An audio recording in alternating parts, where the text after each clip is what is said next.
So now I will just two more things that I have to talk, and then basically I will take the questions. So there are non-herbal procedures that are recommended, non-herbal procedures, which means not particularly taking. Sometimes people think, oh, what can I do for it? So taking some magical pills that psychiatrists they recommend for anxiety and depression, or enliven that ability within.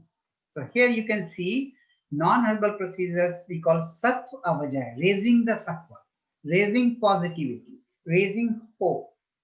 Okay, not faking it, but truly. And how it will come truly?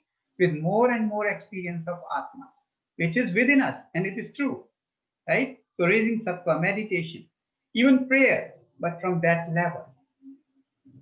If you are doing just having that mala in hand and doing it 1,000 times, but thinking of something else, is basically fake exercise. It doesn't do much.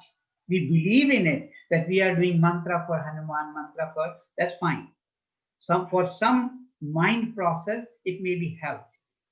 But in true effect, if it comes from that deepest level, that will have. Then we don't need to even do too many times. But it has to come from that deepest level. Okay?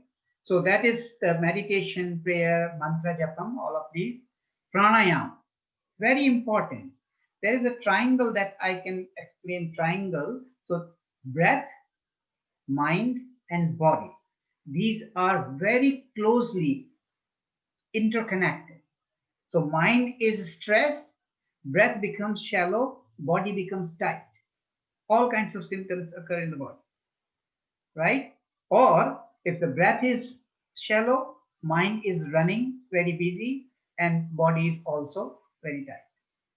Now, most important thing here is we can take the techniques of either one of them and it will affect all three of them for positive.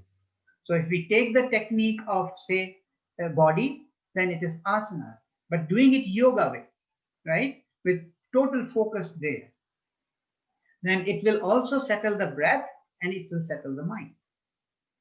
We can do pranayam, some particular deep breathing pranayam, and it is not necessary. Many times people think, oh, I don't have time, I'm very busy. It doesn't need to be that way. You are watching TV and at that time you could be doing very deep relaxing pranayam. You can incorporate this in your lifestyle on day-to-day basis, moment to moment. Sleep, having enough sleep, very important, very, very important. Going to sleep in right time and also doing freeing your mind before going to sleep. Don't go in with some thoughts or busy mind, because that then you will be tossing on the bed and may not get deep sleep. Have creative routine. This is very, very important point here. Creative routine. If you are feeling, oh, what should I do? Well, there are so many things. I just give one example. Just at my home, my wife recently, she just got a thought to start making these with the wool, some mats and some things for the altars that we have for Krishna. And while she was doing it, that particular day, I noticed that she was very cheerful and she was happy. Simple, simple work like this. Anything that you have talent of, you just use it. It's not about the value, it's about what you get from it. And then her attention was completely out of numbers. What is happening? How many numbers of COVID? Just gone. What I see at the end of the day and during the day, happy. Something to share, something to cheer about. So you, all of us, all of you probably have something creative. This is the time you engage in that. Of course, also knowledge. I see that all of you are into these all kinds of webinars that are happening. That's another way. Enjoying nature, that's another way. Okay. So these are some non-herbal techniques. The herbal techniques here are herbal and other therapies, sattvic and nourishing diet. Now, sattvic, I don't mean like diet of yogis or those people who live in Himalayas and they eat. No, I don't mean like that. Avoiding too spicy and the food that is already cooked weeks before or deep fried those are the ones that we can avoid. Even that can be sattvic diet. Freshly cooked meal, not deep fried, not frozen, fresh, and enjoy cooking, and it should be nourishing.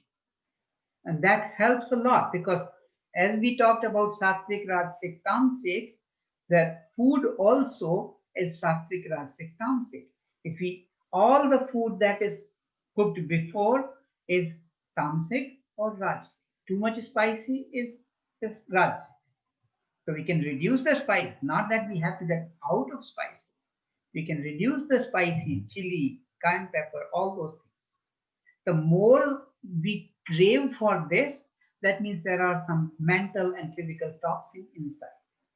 We can still make the food delicious without too much heavy oil and butter and ghee and too much of spices. We can make that food good tasting, satisfying. The quality, one of the thing of sattvic diet is it satisfies you with smaller quantity. Rajasic and tamasic, they engage you more to eat more until you are full till the top. So what you want is your physical energy also to be flowing. If you eat exact amount that your body needs, then your energy will be flowing. You will not be sluggish. You will not be dull. You will not be feeling tamas, right? So that's very important point. Another thing is nose is the door to hell. So we can actually do some nasya, which is basically instilling some oil. It doesn't need to be fancy oil, just even ghee would be fine, or of course homemade organic ghee if possible, or even this the mustard oil or sesame oil. All of these are fine, just 3 to 4 drops in the nostril. But make sure that you don't go out because we are living in very extreme weather. Inside is good temperature and outside is very cold. So when you do this nasya, do it either in the morning when you are not going out at least for a few hours, or do it in the evening like around 7 or 8. And Shiro Tarpan, this Tarpan means nourishing head. So you can do some kind of head massages that will keep you calm and grounded and help a good sleep. Herbs, Medhya Rasayana. Medhya Rasayana means the tonics for brain and nervous system. Medha. Okay. So the which and this Medhya Rasayanas include Ashwagandha, Brahmi, Gotukola, Shankpushpi. So these are the herbs that actually help for brain to calm and free from Ashwagandha.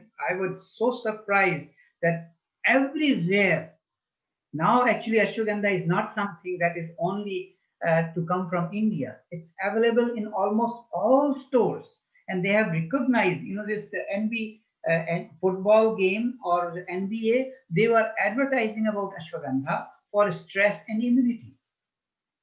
They might not know that this is coming from Ayurvedic knowledge, but it is so helpful for mind, for nervous system, for getting grounded, for getting relaxed, for sleep, for immunity, for strength, for energy.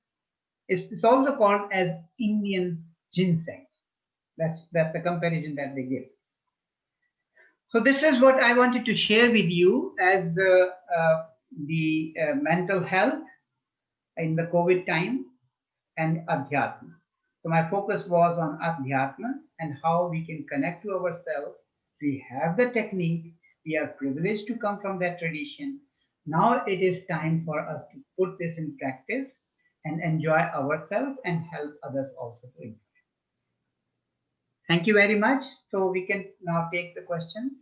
Thank you so much, Dr. Gupta. It was really a very inspiring and very enlightening Thank you. talk and information you have given. You have given us the practical tips, what to do, and the basis of why we are fearful, why we have anxiety, how the mistaken perception of intellect that we are, having all the time. I really, each and every slide, each and every word that you have mentioned today, told us, it's really something we should reflect on, and we should follow what you have given us. You have given us so much this morning. I'm sure all my friends here, they are very they have benefited a lot, and I hope they continue to stay in good mental health. So we will now hear from them what they are thinking, and if they have any questions. So one by one, please, if you have questions,